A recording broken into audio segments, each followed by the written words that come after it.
আমরা প্রায় শুনি আমাদের পরিবারের উপরে, পরিবারের বিভিন্ন সদস্যদের উপরে, শিশুদের উপরে, আমাদের নিজেদের উপরে দুষ্ট জিনে আক্রমণ করে, শয়তানে আক্রমণ করে, শয়তান স্পর্শ করে পাগলের মতো করে ফেলে, সাধারণ জীবনযাপনকে ব্যাহত করে দেয় এবং আমাদেরকে কষ্ট দেয়, অনিষ্ট করে, ক্ষতি করে। জিনের ক্ষতি, অনিষ্ট, দুষ্ট জিনের আক্রমণ থেকে বাঁচার জন্য কোরআন এবং সুন্নাহ অনুযায়ী বেশ কিছু আমল আছে। এরকম 12টি আমলের কথা আজ আমরা বলবো, যে আমলগুলো করার মাধ্যমে দুষ্ট জিনের আক্রমণ থেকে আমরা নিজেরা বাঁচতে পারবো, নিজেদের শিশু এবং পরিবারের সদস্য অন্যদেরকে আমরা আত্মরক্ষার ব্যবস্থা বাতলে দিতে পারবো ইনশাআল্লাহ। নাম্বার 1, 5 ওয়াক্ত সালাত সময় মতো সঠিকভাবে আদায় করতে হবে।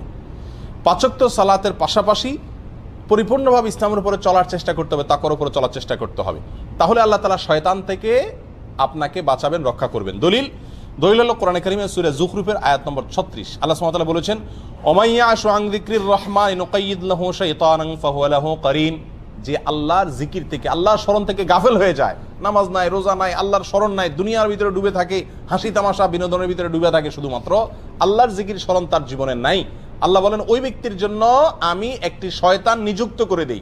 শয়তান আল্লাহই লাগাই দেয়, দুষ্ট জিন আল্লাহই তার পিছনে লাগাই দেয়। ফাহুয়া লাহু কারিন, সে তার সঙ্গেই থাকে একেবারে মৃত্যু পর্যন্ত বা সঠিক রাস্তায় আসার আগ পর্যন্ত।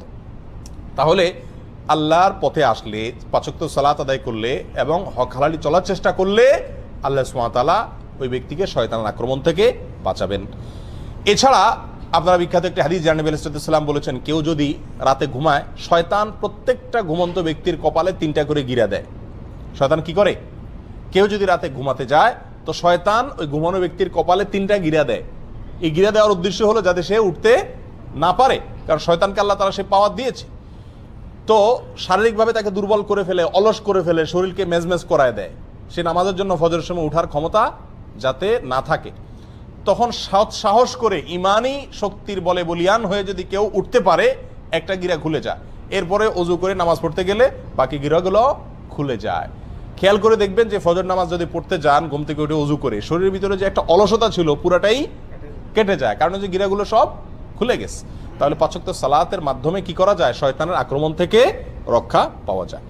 দ্বিতীয় করণীয় হলো, সকাল সন্ধ্যায় নবী আলাইহিস সালাম বহুত গুরুত্বপূর্ণ জিকির এবং দোয়া শিখাইছেন। নিয়মিত যদি কোনো পরিবারের সদস্যরা সকাল সন্ধ্যার এই দোয়াগুলা সব সময় করে, কোনো কষ্টের বিষয় না, খুব সহজ, তাহলে ওই পরিবারের সদস্যদেরকে আল্লাহ তাআলা জিনের আক্রমণ থেকে কি করেন? বাঁচান। সকাল সন্ধ্যার দোয়া অনেক, সেখান থেকে আমরা কয়েকটা এই সংক্রান্ত সরাসরি এই জিন বা দুষ্ট জিনের ক্ষতি থেকে বাঁচার জন্য যেগুলো কার্যকর, সেরকম কয়েকটি দোয়ার কথা বলবো। এর ভিতরে একটা দোয়া হলো, আউযু বিকালিমাতিল্লাহি তাম্মাতি মিন শাররি মা খালাক।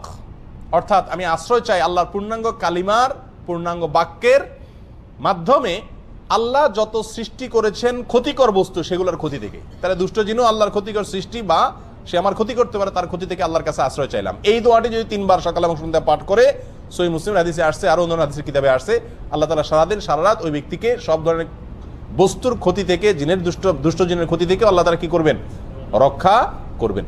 একই দোয়া সফরে গেলে, বিভিন্ন জায়গায়, নতুন কোনো জায়গায় গেলেও পড়ার কথা বলা আছে। তাহলে ওই জায়গায় অবস্থানরত জিন বা দুষ্ট কোনো শয়তান আপনাকে কি করতে পারবে না? আক্রমণ করতে পারবে না। আপনার পরিবারকে আল্লাহ বাঁচাবেন।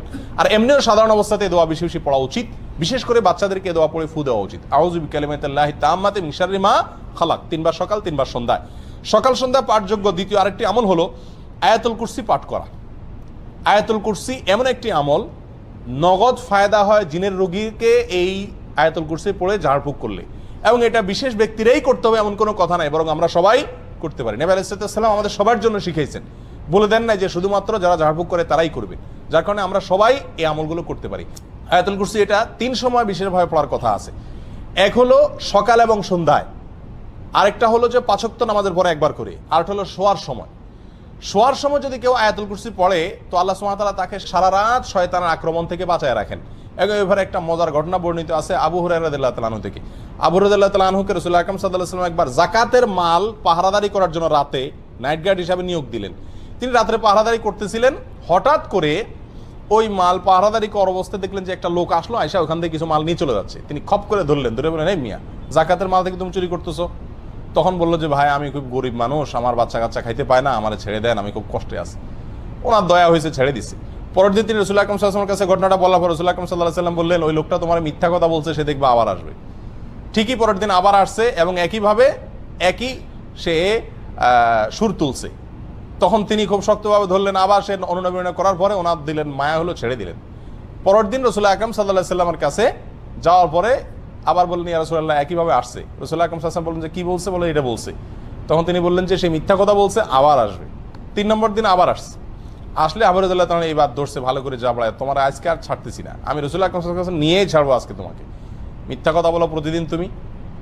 তখন সে বলতেছে, ভাই আমি তোমাকে একটা খুব বড় গুরুত্বপূর্ণ জিনিস শিখাই দেব, আত্মরক্ষার জন্য বিরাট একটা সূত্র তোমাকে বলে দিব, তুমি আমাকে সেই বিনিময়ে ছেড়ে দাও। তো বললেন যে কি বলে দিবা বলো দেখি। তখন এই লোকটা বললো যে দেখো, তুমি যদি প্রতিদিন রাতে শোয়ার সময় আয়াতুল কুরসি পড়ো আর পড়ে ঘুমাও, তো শয়তান তোমাকে অ্যাটাক করতে পারবে না, আল্লাহ তাআলা তোমাকে হেফাজত করবেন ফেরেশতাদের মাধ্যমে, আল্লাহ তাআলা তোমাকে হেফাজত করবেন। এই কথা শোনার পরে আবু রাদিয়াল্লাহু চিন্তা করছেন যে একটা ভালো জিনিস শিখেছে যখন ছেড়ে দিস। তখন পরের দিন যাওয়ার পরে নবী আলাইহিস সালাম জিজ্ঞেস করলেন, কি খবর তোমার আসামির? আবু হুরায়রা বললেন, ইয়া রাসূলুল্লাহ, আসামি তো আবারও আসছে, আবারও ধরছি, তবে সে আমার একটা জিনিস শিখাইছে, এই জন্য তারা ছেড়ে দিছি। রাসূলুল্লাহ আকরাম সাল্লাল্লাহু আলাইহি ওয়াসাল্লাম বলেন যে কি শিখাইছে? বলেন যে এই জিনিস বলছে। তখন রাসূলুল্লাহ আকরাম সাল্লাল্লাহু আলাইহি ওয়াসাল্লাম বলছেন যে দেখো, ও হলো শয়তান, ও তো সত্য কথা কখনো বলে না, তবে এই কথাটা সত্য বলছে, এটা ঠিকই বলছে যে আয়াতুল কুরসি বললে সে তোমার ক্ষতি করতে পারবে না, এই চুরি দাড়ি যা দেখতেছো এই সব ক্ষতি থেকে বাঁচতে পারবা আয়াতুল কুরসি রাত্রে পড়লে। এটা মহৌষধের মতো কাজ করে। আর সকাল সন্ধ্যা আয়াতুল কুরসির ভরও হাদিসের ভিতরে বর্ণিত আছে যে ব্যক্তি আয়াতুল কুরসি সকাল এবং সন্ধ্যায় একবার করে পড়বে, আল্লাহ সুবহানাহু ওয়া তাআলা শয়তান থেকে রক্ষা করবেন। তারগীব এবং তারহিবে হাদিসটি বর্ণিত হয়েছে। আর 5 ওয়াক্ত সালাতের পরেও আছে। অতএব আয়াতুল কুরসি পড়বো। সকাল সন্ধ্যা আমলের ভিতরে আরেকটি আমল আছে, যে আমলটি হলো সূরা ইখলাস 3 বার, সূরা ফালাক 3 বার, সূরা নাস 3 বার। এগুলো 3 বার যদি পাঠ করা হয় সকালে এবং সন্ধ্যায়, আল্লাহ তাআলা সব কিছুর ক্ষতি থেকে বাঁচায় রাখেন। সুনান আবু দাউদ এবং তিরমিজিতে হাদিসটি বর্ণিত হয়েছে। 3 বার কুল হুয়াল্লাহ, 3 বার সূরা কুল আযুর ফালাক এবং 3 বার কুল আযুর রাব্বিন নাস। সকালে 3 বার, সন্ধ্যায় 3 বার। ইনশাআল্লাহ সব কিছুর ক্ষতি থেকে আপনি বাঁচবেন। 4 নম্বর সকাল সন্ধ্যার আমল হলো বিসমিল্লাহিল্লাযী লা ইয়াদুররু মা ইসমিহি শাইউন ফিল আরদি ওয়ালা ফিস সামা ওয়া হুয়াস সামিউল আলিম। এই দোয়াটি সকালে 3 বার, সন্ধ্যায় 3 বার পাঠ করা। দোয়ার অর্থ হলো, ওই আল্লাহর নামে আমি শুরু করতেছি সকাল বা সন্ধ্যা, যে আল্লাহর নামে কোনো কিছু কোনো ক্ষতি করতে পারে না। এই দোয়া সকালে 3 বার, সন্ধ্যায় 3 বার পাঠ করলো আল্লাহ তাআলা হেফাজত করেন। তাহলে সকাল সন্ধ্যার দোয়াগুলো পাঠ করলে জিনের, দুষ্ট জিনের আক্রমণ থেকে বাঁচা যায়। বিশেষ করে এই 4টি দোয়ার কথা বললাম। তাহলে 2টি আমল গেল। 1 নম্বর আমল হলো যে 5 ওয়াক্ত নামাজ এবং হক হালালি তাকওয়ার উপরে চলার চেষ্টা করা। 2 নম্বর আমল হলো সকাল সন্ধ্যার দোয়াগুলো নিয়মিত পড়ার চেষ্টা করা, বিশেষ করে এই দোয়াগুলো। 3 নম্বর আমলে আসি। 3 নম্বর আমল হলো খাবার গ্রহণ করার সময় বিসমিল্লাহ পাঠ করা। কারণ হাদিসে আসছে নবী আলাইহিস সালাম বলেছেন, সহিহ মুসলিমে বর্ণিত হয়েছে, যদি কেউ খাদ্য গ্রহণের সময় বিসমিল্লাহ না বলে, তখন শয়তান ওই তার খাবারে যোগ দেয় এবং তার সঙ্গে খাবারে অংশগ্রহণ করে। তাহলে শয়তান থেকে আপনার খাবার থেকে বাঁচাইতে চাইলে খাবার শুরুতে কি পড়তে হবে? বিসমিল্লাহ। এবং সবাইকে এটা শিখাইতে হবে পরিবারের, যে বিসমিল্লাহ ছাড়া কোনো খাবার শুরু করা যাবে না। একইভাবে ঘরে প্রবেশের সময় বিসমিল্লাহ পড়ে প্রবেশ করতে হবে, কারণ এই বিষয়ে হাদিসে বর্ণিত হয়েছে, নবী আলাইহিস সালাম বলেছেন যে ঘরে ঢোকার সময় যদি কেউ বিসমিল্লাহ বলতে ভুলে যায়, তখন শয়তানের দলনেতা বলে যে এই বাসায় আজকে থাকার এবং রাত্রে এদের সাথে খাওয়ার সুযোগ হয়ে গেল, ঢুকো সবাই। দলে দলে আপনার সাথে শয়তান ঢুকে পড়ে এবং আপনার ক্ষতি করে। আর যদি বিসমিল্লাহ কেউ পড়ে, তখন শয়তান আর তার দলনেতারা বলে যে আজকে এই বাসায় থাকার এবং খাওয়ার সুযোগ হইল আর না। এই জন্য বাসায় যতজন ঢুকবে, যে কোনো রুমে থাকবেন, আপনি ঢুকার সময় কি পড়বেন? বিসমিল্লাহ পড়বেন। 4 নম্বর আমল হলো হাই আসলে হাত দেওয়া বা কিরকম কিছু দিয়ে মুখ ঢাকা। এটা পরীক্ষিত, যাদেরকে জিনে আক্রমণ করে এরকম বহু রোগীকে দেখেছি আমরা, যে তারা বেশি বেশি হাই তোলে ওই সুযোগে জিন বা দুষ্ট জিন শয়তান মানুষের শরীরে প্রবেশ করে মানুষের ক্ষতি করার চেষ্টা করে। এই জন্য হাই তোলার সময় হাত দিতে হবে। নবী আলাইহিস সালাম এটা শিখাইছেন, সহিহ মুসলিম আবু দাউদে হাদিসটি বর্ণিত হয়েছে। তোমাদের কেউ যদি হাই তোলে, সেই জন্য তার মুখে হাত দিয়ে বা কোনো কিছু দিয়ে বাধা দেয়, কারণ হাই তোলার সময় শয়তান প্রবেশ করে। তাহলে হাই তোলার সময় হাত দিতে হবে। 5 নম্বর আমল হলো ঘুম থেকে উঠার পর অজু করার সময় নাকে পানি দিয়ে নাক ঝাড়া। কারণ হাদিসে আসছে, রাত্রে যখন মানুষ ঘুমায় নাকের বাঁশির ভেতরে শয়তান গিয়ে বাসা বাঁধে। যদি নাকে পানি দিয়ে ঝাড়ে 3 বার, তখন সে বের হয়ে যেতে বাধ্য হয়। 6 নম্বর আমল হলো শয়তান এবং দুষ্ট জিনের আক্রমণ থেকে বাঁচার জন্য পরিষ্কার পরিচ্ছন্নতা অবলম্বন করা। কারণ অপরিষ্কার এবং নোংরা জায়গায় শয়তানের অবস্থান থাকে। এ বিষয়ে বিভিন্ন বর্ণনা পাওয়া যায় এবং আল্লামা ইবনে তাইমিয়া রাহিমাহুল্লাহ বলেছেন, সাধারণত দুষ্ট জিনেরা ময়লা আবর্জনা মলমূত্র ত্যাগের খারাপ জায়গা এগুলোতে থাকে। বাসা বাড়িতে মলমূত্রের গন্ধ, পোলাপানের মলমূত্র হোক আর বড়দের হোক, এরকম যদি থাকে এবং ময়লা আবর্জনা পড়ে থাকে, এবং সেগুলো ফালাই না হয় সময় মতো, তাহলে সেখানে শয়তান বা দুষ্ট জিন বাসা বাঁধে। এই জন্য ওখান থেকে পরিষ্কার, ঘরবাড়িকে এগুলো থেকে পরিষ্কার রাখতে হবে।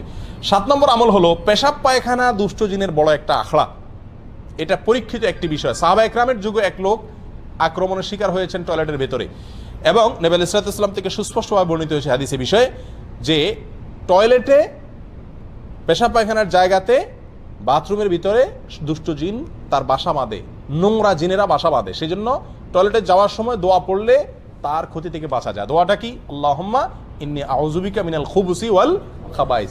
খুবুস আর খাবাইস বলতে দুষ্ট জিনকেই বোঝানো হয়েছে। আল্লাহ, আমি আপনার কাছে আশ্রয় চাই দুষ্ট জিনের আক্রমণ থেকে। এটা বাথরুমে ঢোকার আগে পড়তে হয়। কেন? টয়লেটে ঢোকার আগে এই জন্য পড়তে হয় যে ওইটার ভিতরে দুষ্ট জিনের আখড়া থাকার আশঙ্কা আছে এবং আপনাকে সে কোনোভাবে ক্ষতিগ্রস্ত করতে পারে। 8 নম্বর আমল হলো ঘরে বেশি বেশি কোরআন তেলাওয়াত করা, বিশেষ করে সূরা বাকারা তেলাওয়াত করা। কোরআন তেলাওয়াত আপনারা এই দেশে দেখবেন যে জিনের রোগীদের যারা চিকিৎসা করে, যে সমস্ত ওলামা একরাম ঝাড়ফুঁক করে, তাদের মেইন ঝাড়ফুঁক থাকে কি? কোরআন তেলাওয়াত করে। এবং কোরআন তেলাওয়াত করলে যাদের ভিতরে জিনের সমস্যা আছে এরা পাগলের মতো ছটফট করতে থাকে এবং একটা পর্যায়ে সুস্থ হয়ে যায়। একবারে চোখের সামনে এরকম ঘটনা আপনারা শত শতবার দেখছেন যারা সৌদি আরবে আছেন। তো কোরআন তেলাওয়াতের আমলের মাধ্যমে দুষ্ট জিন থেকে বাঁচা যায়। ঘরে কোরআন তেলাওয়াতের সিস্টেম চালু রাখতে হবে, নিজেরা না পারলে রেকর্ড করা কোরআন তেলাওয়াত চালা রাখতে হবে, তবুও কোরআন তেলাওয়াতের অভ্যাস ঘরের ভিতরে চালু করতে হবে, বিশেষ করে সূরা বাকারা। কারণ সূরা বাকারার এক্ষেত্রে বিশেষ কার্যকর ক্ষমতা আছে। আল্লাহ সুবহানাহু ওয়া তাআলা সূরা বাকারার মাধ্যমে দুষ্ট জিনের আক্রমণ থেকে মানুষকে বাঁচান। কারণ হাদিসে আসছে, নবী আলাইহিস সাল্লাম বলেছেন, সহিহ মুসলিম হাদিসটি বর্ণিত হয়েছে, যেই ঘরে যেই বাসায় সূরা বাকারা তেলাওয়াত করা হয় ওই বাসাকে আল্লাহ তাআলা শয়তানের আক্রমণ থেকে বাঁচায় রাখেন। আর পরীক্ষিত আমরা দেখেছি বহু দুষ্ট জিনের আক্রমণ আছে। আমি ব্যক্তিগতভাবে অনেককে এই আমলটা দিছি এবং ফলাফল জানাইছেন যে নগদ ফলাফল পাইছেন। সূরা বাকারা যতক্ষণ পড়ছে তখন মতো জিনের আক্রমণ করা রোগীর কোনো ক্ষতি হয়নি, আত্মরক্ষাও করা যায়, চিকিৎসাও হয় এর মাধ্যমে। 10 নম্বর আমল হলো কোনো গর্তে পেশাব পায়খানা না করা। অনেকে ইচ্ছাকৃত ওই রাস্তার আশেপাশে, বিশেষ করে গ্রামে গঞ্জে গেলে দেখা যায় গর্তে টর্তে পেশাব করে। গর্তে পেশাব করা নিষেধ। এক হাদিসে গর্তে পেশাব করতে নিষেধ করা আছে, নবী আলাইহিস সালাম নিষেধ করেছেন। একজন বিখ্যাত তাবী কাতাদাকে জিজ্ঞাসা করা হয়েছে এর কারণ কি হতে পারে, কেন গর্তে পেশাব করতে নিষেধ করা হয়েছে হাদিসে। তখন তিনি বললেন যে গর্তে পেশাব করতে নিষেধ করা হয়েছে এই জন্য যে অনেক গর্তে শয়তান তার বাসা বাঁধে, তার আশ্রয় থাকে। তার গায়ে পেশাব করলেন, আপনার গোটা পরিবারের উপর আক্রমণ করে বসলো এবং গোটা জীবনটাই আপনার একেবারে ধ্বংসের দ্বার প্রান্তে নিয়ে গেল। এরকম ক্ষতির আশঙ্কা থাকে, যেন গর্তে পেশাব না করা। 10 নম্বর আমল হলো ঘরে কোনো সাপ দেখলেই হুট করে না মারা। ঘর বাড়িতে, বাইরে রাস্তাঘাটে আপনি জঙ্গলে দেখলে মারেন ভিন্ন কথা, কিন্তু ঘর বাড়িতে যদি কোনো সাপ দেখেন তাহলে সেই সাপটা সাধারণ সাপ না হয়ে জিন হওয়ার সম্ভাবনা আছে। কারণ এ ব্যাপারে নবী আলাইহিস সালামের হাদিসে পরিষ্কারভাবে বলা আছে, যদি ঘরে বাড়িতে কোনো সাপ দেখো তোমরা, তাহলে হুট করে মারতে যাবে না। কারণ ঘর বাড়িতে যে সাপ দেখা যায় সচরাচর, এটা অনেক সময় জিন হওয়ার সম্ভাবনা থাকে। তাহলে কি করবেন? রেখে দিবেন আপনাকে কামড় দেওয়ার আগ পর্যন্ত? না, কয়েকটা করণীয় আছে। এর ভিতরে একটা হলো তাকে বলবেন নিজের ভাষায়, আল্লাহ তাকে আপনার ভাষা বোঝার ক্ষমতা দিয়েছেন, আপনি বলবেন যে যদি তুমি জিন হয়ে থাকো জলদি সরে যাও। যদি তখন আপনার কথা শুনে সরে যায় তাহলে বুঝবেন জিন, আর যদি না সরে তাহলে এবার আপনি সাধারণ সাপ হিসাবে তাকে কি করতে পারেন? মারতে পারেন। আর যদি অস্বাভাবিক জায়গা থাকে, বিছানা শুয়ে রয়েছে কথার কথা, তাহলে সাপের তো বিছানা শোয়ার কাম না, তার কাজ তো হলো ব্যাঙের পিছনে দৌড়ানো, পোকামাকড়ের পিছনে দৌড়ানো। তো যদি এখানে শুয়ে থাকে তাহলে বোঝা যাবে যে এটা একটা আলামত, এটা জিন হওয়ার সম্ভাবনা আছে। ওই পদ্ধতি অবলম্বন করবেন। আর তা না হলে আপনি অবশ্যই তাকে হত্যা করবেন তার ক্ষতি থেকে বাঁচার জন্য। তাহলে ঘর বাড়িতে সাপ দেখলেই হুট করে মারতে না যাওয়া, এদেরকে ক্ষতি করলে এরা গোটা পরিবারের পেছনেই লেগে যেতে পারে। 11 নম্বর আমল হলো স্ত্রী মিলনের সময় দোয়া পাঠ করা। আল্লাহুম্মা জান্নিবনা ওয়া জান্নিবিশ শাইতানা মা রাযাকতানা। আল্লাহ আমাকে, আমাদেরকে, স্বামী স্ত্রী উভয়কে এবং আমাদেরকে মিলনের মাধ্যমে যে সন্তান দান করবেন, সেই সন্তানকে আপনি শয়তানের আক্রমণ থেকে বাঁচান, রক্ষা করেন। এই দোয়া পড়লে আল্লাহ তাআলা স্বামী স্ত্রীকে এবং তাদের মিলনের মাধ্যমে যে সন্তান দুনিয়াতে আসে তাদেরকে শয়তানের আক্রমণ থেকে কি করেন? হেফাজত করেন। অতএব এই দোয়াটা পড়তে হবে। নবী আলাইহিস সালাম বলেছেন, কেউ যদি দোয়া না পড়ে তাহলে তার সঙ্গে মিলনে শয়তানও যোগ দেয়, নাউযুবিল্লাহ। সেখান থেকে বাঁচার জন্য দোয়া পড়তে হবে। 12 নম্বর সর্বশেষ আমল হলো ছোট ছোট বাচ্চাদেরকে সন্ধ্যার সময় ঘর থেকে বাহিরে বের হতে দেওয়া যাবে না। খেলাধুলা করতে গেছে, সন্ধ্যা হওয়ার আগেই তাদেরকে বাসায় ফিরিয়ে আনতে হবে। কারণ হাদিসে পরিষ্কারভাবে বলা আছে, সন্ধ্যার সময় শয়তানরা প্রচুর পরিমাণে বিচরণ করে। ওই সময়টাতে তোমাদের শিশুদেরকে তোমরা বাসা বাড়িতে প্রবেশ করায়। কারণ শয়তান যাদের উপর আক্রমণ করে তার ভিতরে উল্লেখযোগ্য অংশ হলো ছোট ছোট শিশুরা, তাদেরকে টার্গেট করে। অতএব তাদেরকে ঘরের ভিতরে নিয়ে আসতে হবে। এই 12টি আমল যদি নিয়মিত করা যায়, ইনশাআল্লাহ শয়তান থেকে আত্মরক্ষা সম্ভব। আর দুষ্টজিন যদি আক্রমণ করেও থাকে তাহলে সেখান থেকে চিকিৎসা পাওয়াও সম্ভব। আল্লাহ তাআলা আমাদের সবাইকে দুষ্টজনের আক্রমণ থেকে হেফাজতে রাখুন।